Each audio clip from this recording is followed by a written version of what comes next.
అయ్యండి మా రమ్య ఉన్నట్టుండి నేను బ్లౌజులు కుడతానమ్మా, నాకు బ్లౌజ్ నేర్పించాను అయితే అంటుందన్నమాట. ఎండాకాలం సెలవుల్లో నేర్చుకోమంటే అస్సలు నేర్చుకోనంటే నేర్చుకోనన్నది.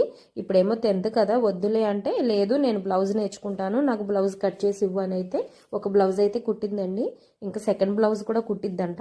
దగ్గర జాకెట్ బొక్కలు లేవు అంటే ఈ ఫాల్ తీసుకొచ్చి ఇవన్నీ అతికేసి బ్లౌజ్లా కట్ చేసి ఇవ్వు కుడతానని అయితే అన్నదండి.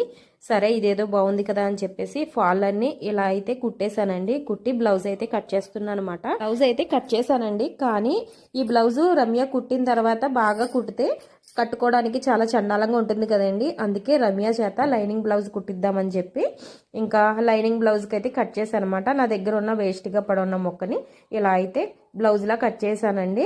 ఇంకా రమ్య వచ్చేసరికి ఈ 2 చీరలు ఫాల్ వేసుకుని ఇంట్లో పని చేసుకుని ఉంటే ఇంకా సాయంత్రం రాగానే రమ్య అయితే ఈ జాకెట్ అయితే కుట్టేస్తుందండి. ఇప్పుడు ఎందుకు అంటారా, ఇంట్రెస్ట్ ఉన్నప్పుడే నేర్పించాలి.